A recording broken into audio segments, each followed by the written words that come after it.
Hey, you guys. So it's Tuesday afternoon, and I'm here with my buddy, who's how do we say it? Pouya. Pouya. Pouya. Hey. Who Pouya and I really just met a short time ago. He reached out to me last week, and we just connected.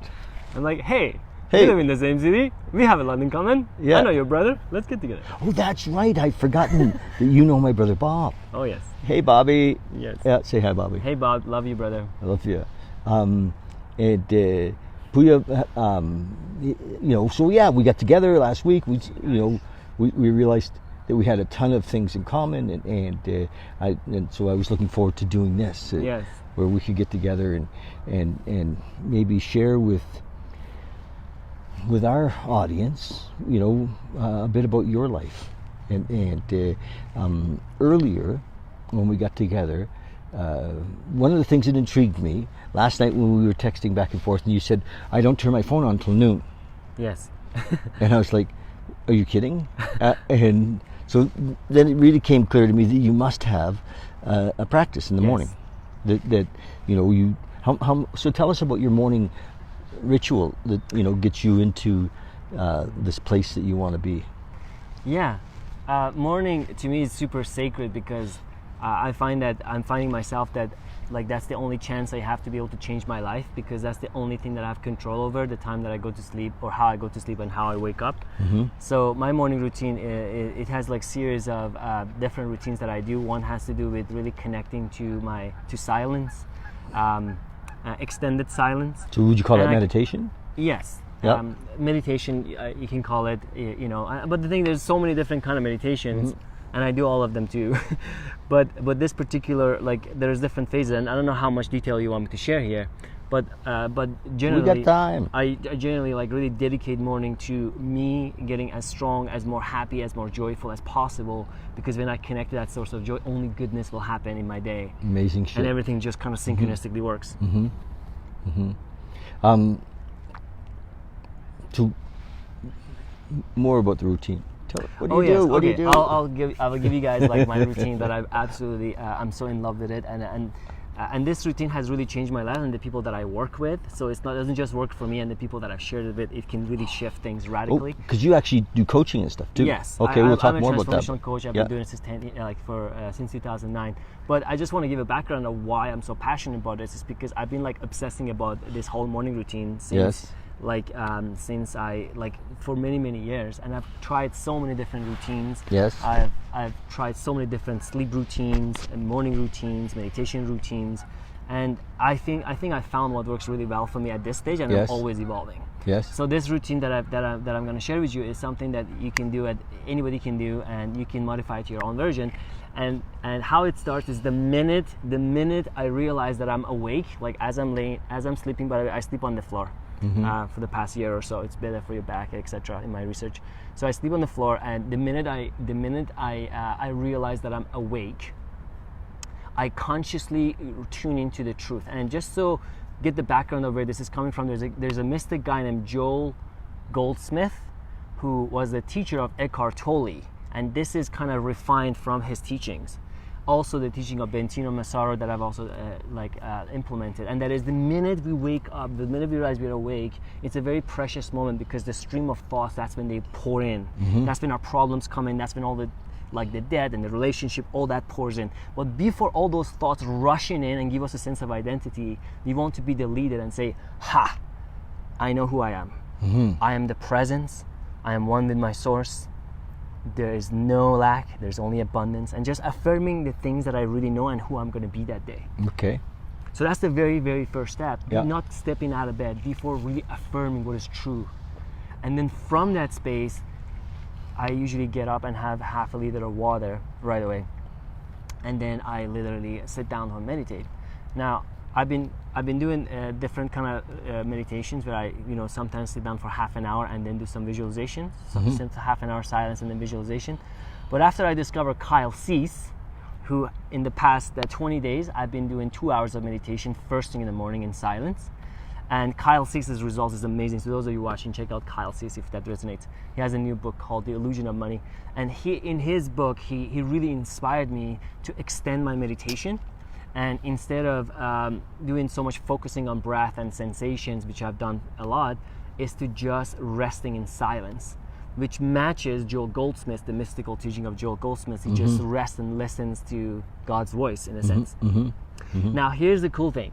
What I really discovered recently that I've been really like excited to share, and that is that I've been wanting to connect to my heart, to connect to my intuition more, right? It's like if we could just connect to our heart, like your heart knows everything. Your heart is the best marketer. Your heart knows who to hang out with, everything, right? So the challenge is how can we connect to our heart, right?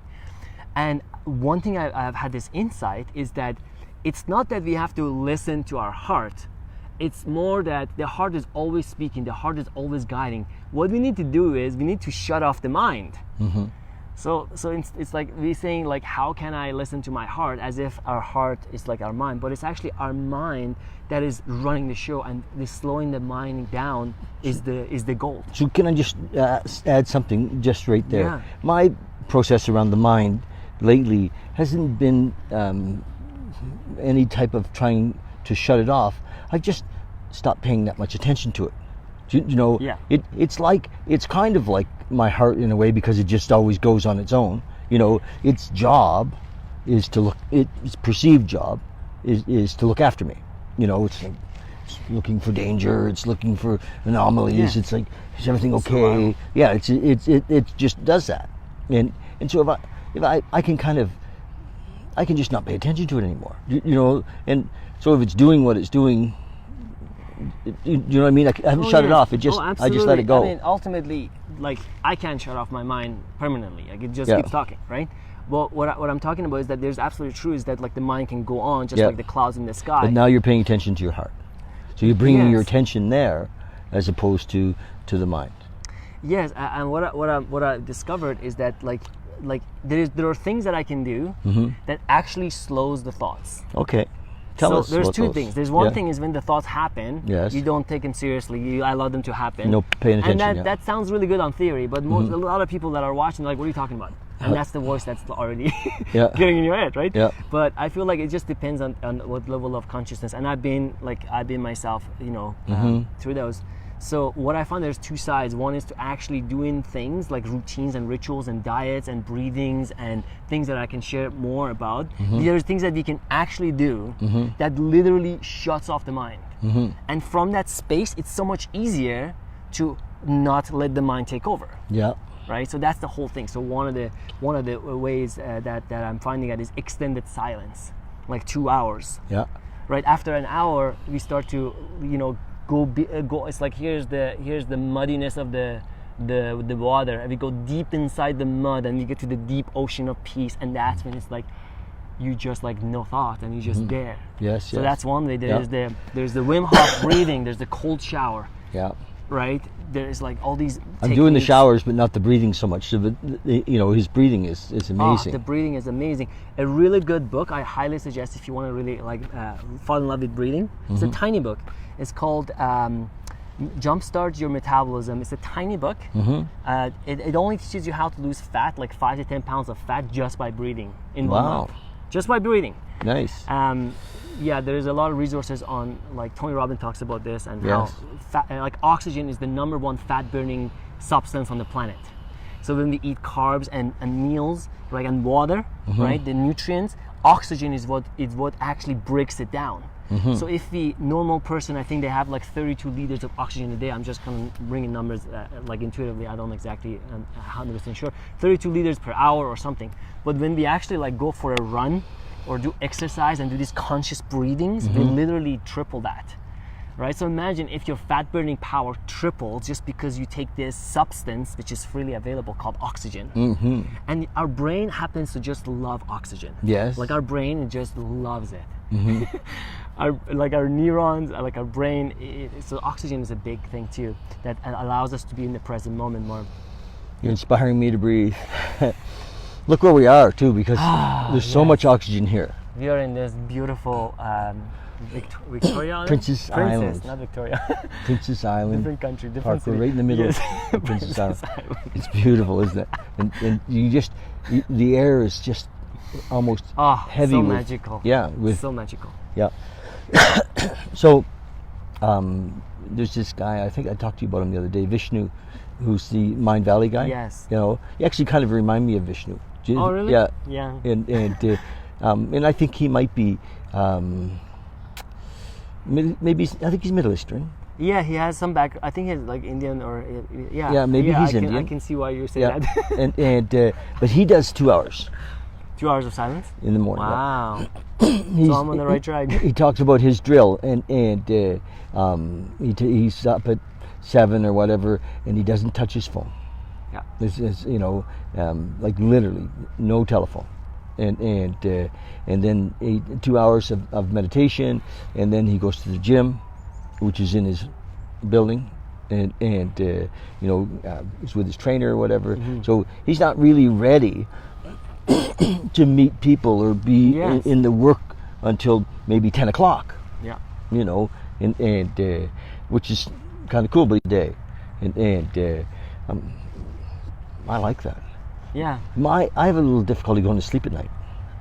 It's not that I can't sleep; it's that I don't lay down. I'm kind of a night owl. Yeah. I'm actually the same way, to be honest. Like I go through different phases. Mm-hmm. One thing that you can do for the night guys like us, because I also love the night. Like who doesn't love to? Like that's when the fun begins. Like everybody's sleeping. Yeah. It's quiet, and it's fun. Like like I feel like there's actually a collective anxiety of humanity goes down when everybody goes to sleep. Yes. So that's why it's fun at night. After like when do we have the most fun? From 7 p.m. till like 1 a.m. right? Like that's when everybody's minds are relaxed. We're not worried about like our food, our the relationship stuff is just kind of chill.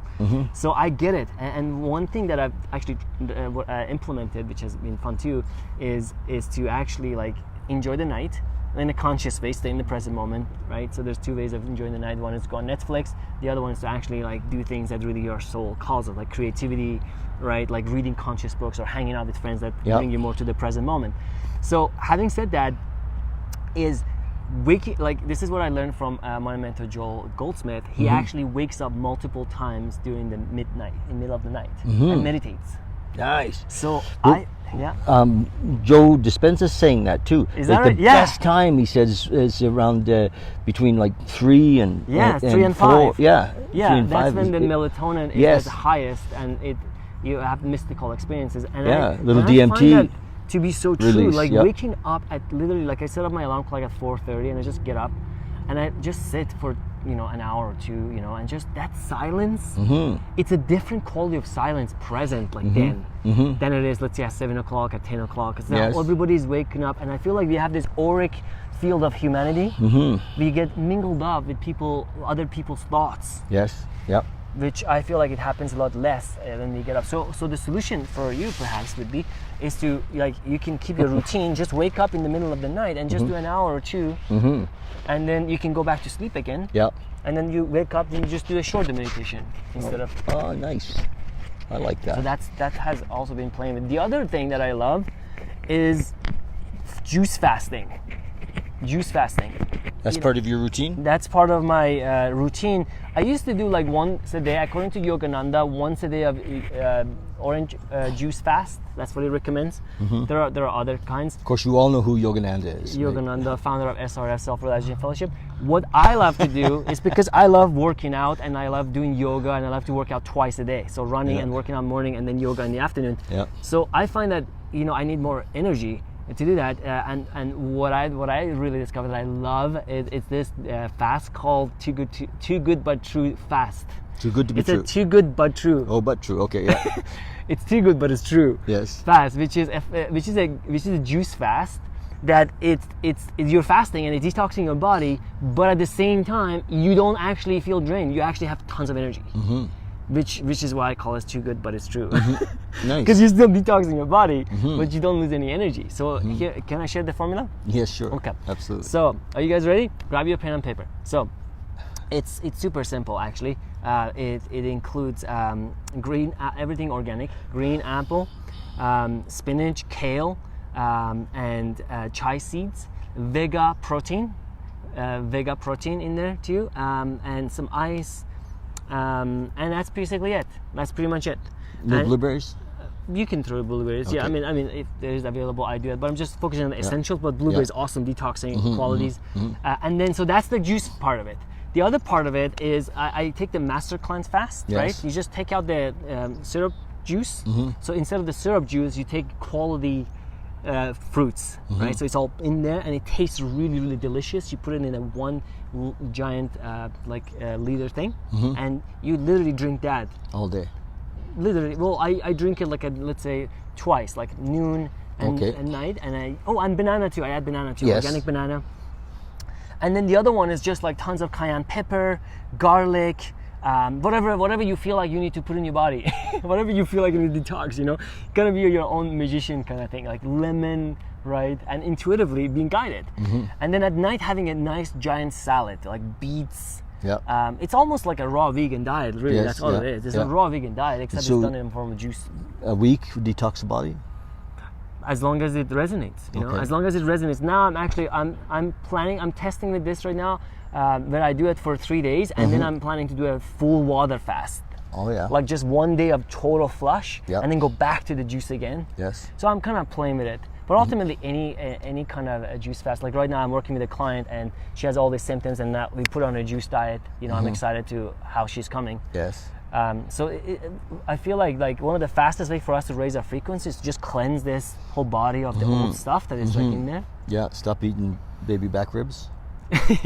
Yeah, as much as possible. And I'm not against enjoying things too. Yes. Like I really like. I'm very liberal. Like I eat just about anything I like, But I also go through these phases of really cleansing, really like uplifting, just like Jesus. He goes to the desert for 40 days, right? He connects to the Holy Spirit, and then he comes back, and then he has fish. Right? Feeds everybody. Feeds everybody, not just himself. He feeds the whole 5,000 people. So the story goes.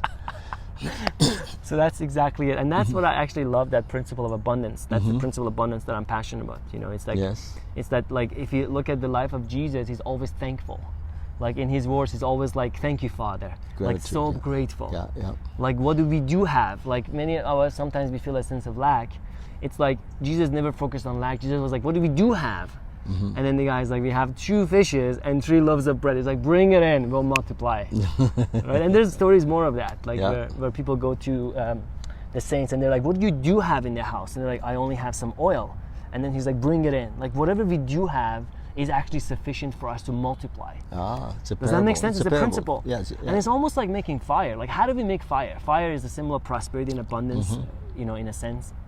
Because it changes things and it that's kind right. of You're going to come to my heat, fire. right? Oh Yeah. yes, Yeah. Thursday, right? Yeah, if you like. Yes. Yeah. So like fire, how do we make fire? Like we have like a bunch of woods and some stone, and there's like nothing actually there, but all we have is just some natural elements, right? We Yes. grab this stone Yeah. and we go boom and boom and boom, and we get this tiny little thing. Spark. And we gotta like really protect it because it can go out at any second. But that tiny thing can actually become this fire that can really like save us. Like a fire is life and death in the desert or in when we're out in the wood. So that's how prosperity is created. That I'm like learning about the principle of prosperity. Is that Yes. we're always giving in the elements, and we just gotta use what we do have, and we gotta kindle that with the initiation, and then we gotta like really protect it, and then it just kind of goes up. So we talked earlier about being here now, Yes. being present, and I have my teachings about that. But tell us your thoughts around what happens when we're practicing presence. Yeah. What happens when we are practicing presence is we are not identifying with the illusion of separation of our story, and we are not living in the past and the present. We're actually connecting to the bliss of this moment, the joy that is, the truth of what we actually are, right? So what we actually are, like our essence, is presence, right? Like the one that's aware of this moment. This is who we actually are. What we have been hypnotized, we have been all hypnotized to believe that we are the character in the story. And all of our suffering, all of our challenges, all of our conflicts comes from that. Seems kind of silly, doesn't it? It is silly, and I guess there's we've chosen to come here so that we can actually bring this new vibration to in this planet. Well, maybe. Maybe. Yeah. Yeah, I agree. Maybe. Like, I don't know. Yeah, well, That's just the story that makes sense to me at the moment. It yeah. can change tomorrow. Yeah, Right. and because that is just another story. You know, Yeah. we're searching for the why, which is really looking, Yes. for what's the true story. Yes. And if we're truly present in the moment, then there is no story, Yes. and there is no play. This is when you challenge me, right? So he's known to always challenge his speakers. Yes, I agree. And at the same time, I add is like, I still have this mind that wants to hear stories. It's really addicted to stories. So I'm gonna give it the best fucking story that I can think of. I know, right? yeah. It's like, I came here to save the world. That's right. Yeah, visions of grandeur for sure. Yeah, and there's, I get that, but and we are here, and we might as well have some fun with it. And I had a teacher for many years, Paul Lowe, and Paul would say, "Don't take it too seriously." Paul Oakenfold? Paul Lowe. Okay, that's a DJ. And Paul would say, Paul Lowe. "Don't take it too seriously." Yes. And Yes. to remember always, be here now. Mm. And that was his thing. Be here now, and don't take it too seriously. And we'd be like, "Yeah, but who's gonna pay my rent?" Right. It's the mind, right? Yeah. Yeah, but I have a flat tire. Yeah. And he'd say, "Good. Enjoy the flat tire." Yeah, seriousness is Be a with what big is. problem. Yeah. And I can tell you, like, it's Don't a challenge for me too. Don't take that too seriously. Don't take that too seriously. Yeah. Yeah. I take my seriousness way too seriously. I really have to stop being so serious. That's right. Like, come on. Come on. I can't believe it. The fuck is Still going being on? serious. Yeah. I'm seriously not going to be serious anymore. So, but if there is a story or a plan, have you written a script for your future? The plan for my future, absolutely. I can tell you have a the script? The script is that I'm going to attract this really sexy, hot woman, and I'm just gonna like really be happy with her for the rest of my life, and I'm gonna like have like these kids that are just gonna like become leaders of New Earth, and then I'm creating these amazing friendships, and like all of a sudden like we're creating this awesome community of people. Oh, and there are other stories. Like I'm having these festivals where we're gonna have these festivals where it's also self-development at the same time, like a music festival, but it's all around conscious and health and vitality. So we bring in people in group meditations, yoga, juicing, and at the same time there's a festival going on, and there's a place for silence at the same time. And ultimately, like my vision is to like as yourself, like raising the level of consciousness of the planet. And I do have a really funny story that I've actually done that. So I've done the math. I think it's like 25% of the population. If 25% of the globe, right, thinks a certain way, it's a critical mass for a revolution to take place. So I forgot the numbers, but Revolution or evolution? Revolution, like a revolution, like literally change of the structures Say of you the. want a revolution? Yeah. Okay. Yeah, revolution, but not a reactionary revolution. Because of the past, the revolution, when you think, is like people who get on the street and they riot. Yeah. But what I'm learning through Richard Rudd, one of my teachers, is that that's actually very reactive, and that only causes more suffering. So this reaction is actually coming from the heart. Okay. This is not a reaction against something. This is call for something. Okay. Right? This is like call for living in peace and So harmony. wouldn't that be more evolution than revolution? Well, it's an evolution which causes a revolution. Like a revolution to me is an external change in governmental structure. Yes. That's what I call a revolution. It's like Yes. a changing governmental and social structure, like new educational system, new jail laws, like new way of treating prisoners, new money laws. How we gonna exchange value with each other with a global like a currency that doesn't create so much competition and like unfairness, and like a new central banking system. So these are what I call revolutions externally, and actually like our educational system, like a new educational system which is based on. Really has to change. Yeah. I mean, if we start to meditate in the schools and Yes. if the vibration of folks above the survival, fear-based, guilt and shame and anger-based status, and into more of a courage and acceptance, unconditional love situation. You've read some David Hawkins. Yes, I love Yeah. Hawkins. Yes. And so but I mean, let's keep the intention to help the world move to those places, to more unconditional love, and Yeah, so that's what you're talking about. Yeah, and how we get there is like my path is what I'm learning is that I can only revolutionize the world is when I revolutionize myself, like my own life. And then there's the piece, yeah. And then I can. The next step is actually revolution of relationships, like Yes. like in our close relationships, and then it's our family, and then it's our community, and then it's our city, and that's how it externally it's from the inside out, rather than like from the outside in. So we were walking over here, and my comment about Calgary, the city, is that in many ways it's a quite enlightened city, in my opinion.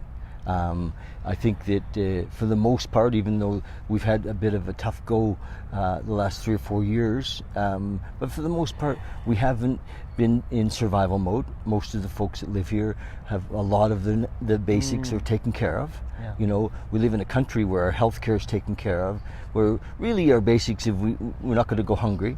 In this town, and so there's an opportunity for many of us to explore, like we are, the higher realms, and I see that here.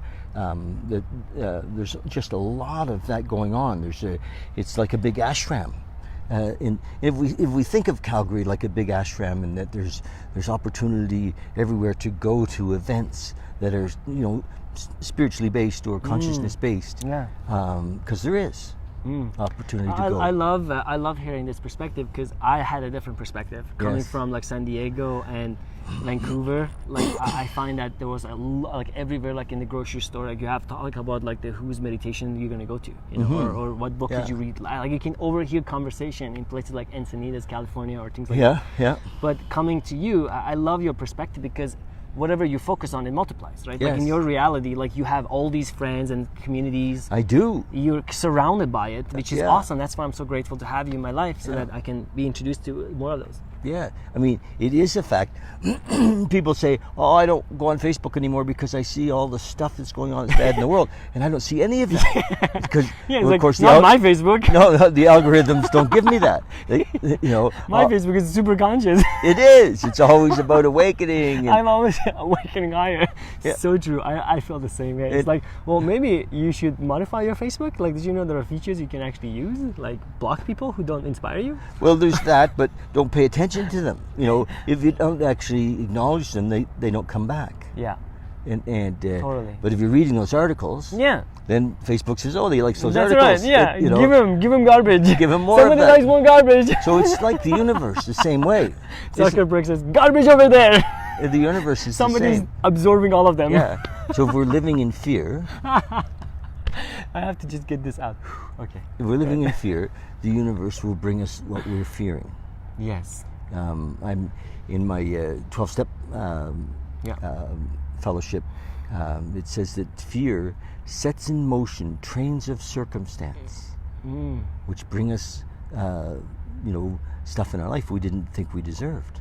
But actually, the fear sets in motion the circumstance. So with fear usually comes the imagining of what it is that we're afraid of. Yeah. And the imagining of what we're afraid of, the imagining with emotion creates the thing. Yeah. And I think in our city, because so many of the basic needs are looked after for everybody, there's in some ways less of that than there would be in a big city where there's mass poverty and where people are really fighting for their existence. And in Calgary, that's not the case. We're pretty lucky here. We were just recently, I don't know who was, some big magazine or said we were like the number one city in North America by a whole bunch of standards. Are you serious? No, I'm serious. By a whole didn't know bunch of that. standards. Yeah. Wow. Education and healthcare and all the facilities that are here for us, so that's pretty cool. I think that a lot of us don't realize that, and it's really easy to say, "Oh, I only live here because I have a job here, and I just try to get out of here every year." But if we are actually grateful for where we live, You're so right. Dave, Dave, like I've lived in 13 different countries, and I've actually lived there, and Yes. I've noticed a pattern that occurs. Like I lived in San Diego, I lived in Vancouver, Montreal, Bali, Ubud, like everywhere, right? Wherever people are, usually they don't want to be there. Like wherever they are, somewhere else, it's way more fun. Seems to be, but you know, Yeah. we don't have to leave the city. There are many worlds here. Yeah. You know, we can go down the street and find a new reality, and you don't have to get on an airplane to go find a new reality. There's adventure. Yeah, we can create that adventure where we are.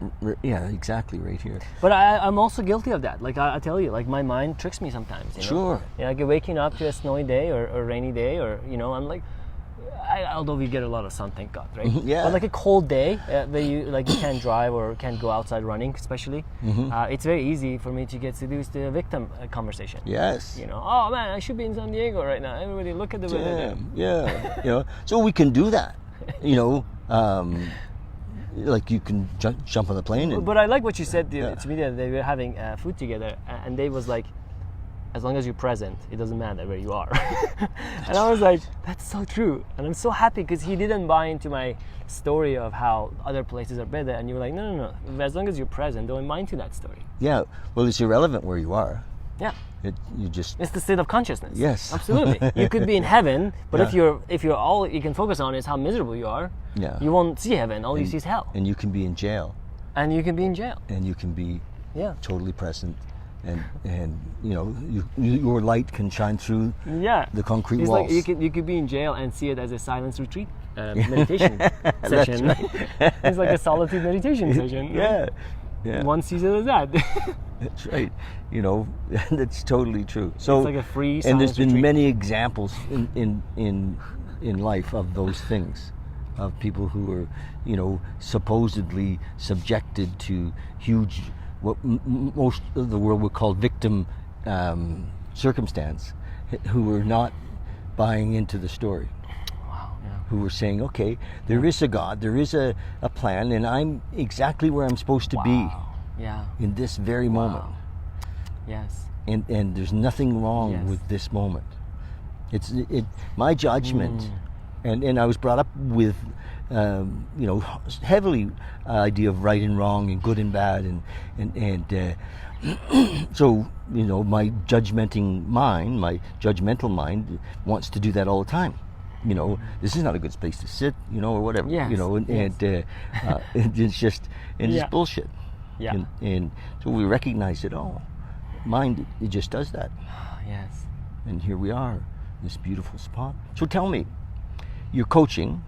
Yeah. And I mean, just the practical for a minute, because, you know, we all have to kind of pay, seems like we need to pay the bills. And I was going to say we have to, but it actually, maybe we don't have to. It just seems like we do. Yeah, it's just more convenient to do it. Yes. And so how do people get in touch with you?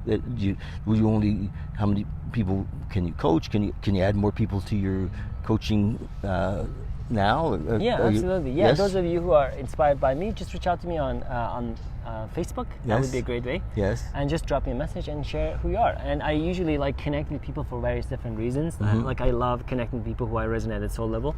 Some of these people become my clients. Some people I connect to other people. I also have like events that happen occasionally. So I add people to my network and I become friends with them. And some of these people become my clients. But I see coaching in a different way now. I don't see that I'm sitting on the top and, you know, my coaching students are below me. I don't see that anymore. I see that we all kind of like have gifts. Yeah. And I share gifts, and the gift that I share is the gift of health and routines and cleansing your body, rising your energy, and discipline. Yes. Things like that. Yes. Yeah. Although I'm always like, I'm also a student myself. Like I wouldn't say like I'm a master of discipline in any way, shape, or form. But those are the ways in I support my the people that I work with. Is I see them as complete themselves, and my job is to just share the things that I've mastered, such as like my routines, the morning routines, and like managing your time in a way that honors your soul, so that you do the essentials and eliminate the non-essentials. Yeah, and I think it's great if somebody has somebody like you that can remind them that their life is perfect in the moment. And because often we can be stuck in there's something wrong, something's missing, you know, and there's so many of the typical things that we think are missing. Maybe if we're not in a relationship, something's missing, you know, if we're maybe our kids have grown up and left home and we're lonely, you know, whatever, and so you can help people to be with what is, feel this moment, and going into it allows us to expand. Yes. And Yeah, from fulfillment we can attract to us what we want, relationship, wealth, love, like whatever. But if we are depending on those external things for you to be happy, we're always going to be a chaser. yes, yeah, So, it is again the hypnosis. The hypnosis is you're not enough. Everything you see, like 5,000 ads a day, people watch a day at least, something like that, maybe even more. It's designed, billion-dollar industry is designed to tell us that we're not enough. yes, Like, you're not enough, you don't look good enough, you need this, you need that, you need to look at this way to be happy, you need to have a partner, you need to have money, you need to be impressive, you need to have millions of followers, and we believe it. But the thing is, in our own experience, we've had those things in a way. We've had a girlfriend, we've had the money, we've had the travels, right? And what we discover is that the happiness that's just not there is not actual happiness, it's pleasure, which is mirrored by absence of it, which becomes suffering. But we're under hypnosis. So in order for us to get out of the hypnosis, it's the only thing we have power is our own routines, our own bodies, our own focus. And our focus, like my mentor David Miller says, our focus is the only thing we have control over. I haven't contemplated that as long to say if I agree or not, but it seems like it is true. Our focus is the only thing we have power over. So if you take that attention and focus and give it to the essentials, and the essential is whatever brings us to the present moment, yoga, meditation, loving conversation, like staying in silence, creativity, art, that brings us to the present moment, and the present moment guides us to our highest abundance, rather than trying to figure it out in our head. Yeah, the present moment. In the present moment, we can live in our full potential. Yes. Whatever that might be. Yeah. And because when we say highest abundance, even the wording is puts us in a better than or less than highest abundance scenario. So, well, in a way, I mean, even to say full potential, it sets something up, right, to be shooting for. So one of my teachers often said, if you have a preference, like highest abundance or full potential, to hold it very lightly. And yes, I'd like to live in my full potential. And or I'd like to be more conscious of the fact that in this moment I am living in my full potential. I feel in this moment, yes. In this moment, you're completely full. It's impossible for him to do a whole lot with that. Yes, That's James, you guys. I feel like one thing there. that he is talking about, we're talking about here, is to not allow our self-worth Yes. to be tangled with our potential Yeah. and sense of fulfillment and worth. But at the same time, something to be said for that is that, like, we have certain gifts to share with the world. What does self-worth mean? How much we feel worthy to be authentic to who Based we are. on our story. Yes. Because So- sometimes we don't allow ourselves to fully express ourselves if I don't have enough I money, get it. if I So, don't but have. is there really self-worth? Is there really? Yes. I mean, if we're in this moment, self-worth, I think, is a part of a paradigm that is from the dimension of the story, Yes. and Yes. and there's judgment in self-worth, Yeah. and so if we're really here, then there's no self-worth, no value in that. There's just this moment, Yeah. and so self-worth is from the mind. Yeah, it is from. It's a bit tricky, but I can see what yeah. you're saying. Yeah, absolutely. And it's beyond where most people want to actually look or go, because what most of the folks want is just to feel better. I just want to feel better, and if I get that bicycle, or that Lamborghini or that trip to Spain, I'm sure I'll feel better. Yeah. Or that lover, or that, so it's all from that paradigm and based on self-worth. And if we are truly spiritual beings having a human experience, and when we're caught up so much in the story of the human experience, there's always desire, there's always suffering, there's always victim, there's always winning and losing, but if we can stop just for a moment to be in the spiritual experience in this moment, then we're gods. I believe we are really gods in in this moment, and kind of we came here to experience this and forget that we are stardust, if you will. Yeah, I agree with that. It's We're a hard divine one, though. beings. Self-esteem is a hard one. I know, because we've been strongly conditioned that if we do a whole bunch of things, we'll feel better about ourselves. Yeah. And Yeah. and if we go too far down that road, there's nothing to sell. That's exactly right. Like, yeah, like there's like, you're right. yeah, we have nothing to sell, and so we got to come back up a bit. In a sense, though, in the new world, there will be new products to sell out of love, like arts or Yes. like things that are just fun to just hang out or do, or Yep. playful products. How we doing time-wise? 22. Oh, you have to be out of here. Yeah, in like 5-10 minutes. Yeah. So we've covered a lot of Yeah. ground. Yeah. I think we could do this It was again. fun. Yeah, thank you everyone I for think we could joining. do this again, and I think we're going to do some things together. Yeah, I I'm feel looking so forward too. to because on the practical we We have so much in common. and Yeah. not everybody is ready for be here now. Yeah. Do you know what I mean? Yeah. And so because it's like it's I like how you said nobody's ready for be here now. it's a showstopper, right? It's like, what do I do from that? Nothing.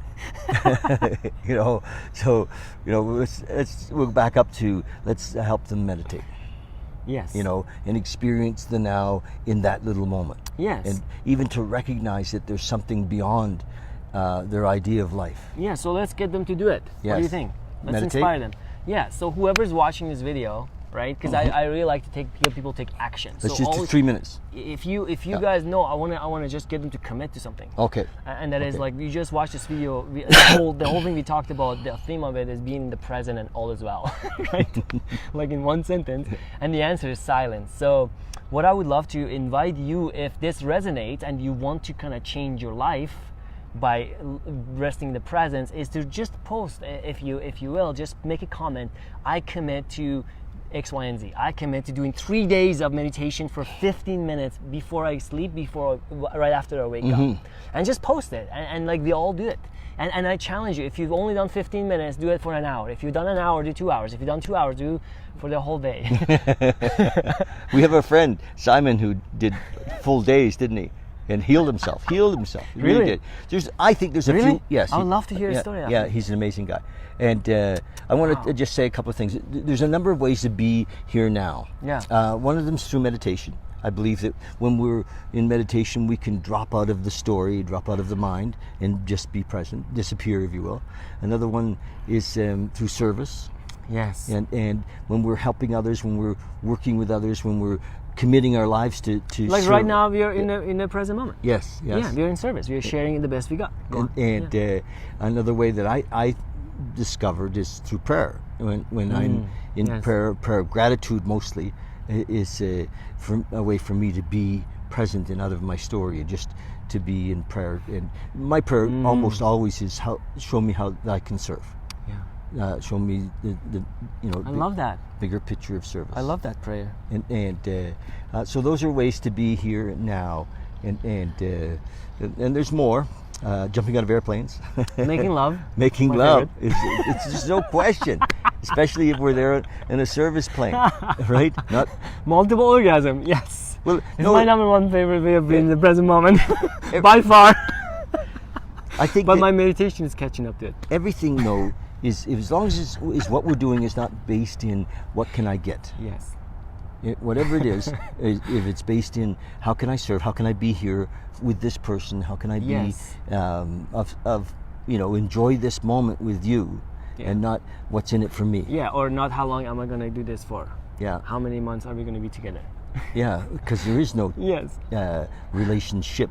Relationship is the ship that sinks. That's right. I love what he says. There's only it's only relating. Relating. Yes. Be here now, and with your love. Hollywood doesn't like that very much, does it? No, we've been sold. Hollywood would not agree to you. Like, no. Romance. You have to be with someone, and they have to commit to you.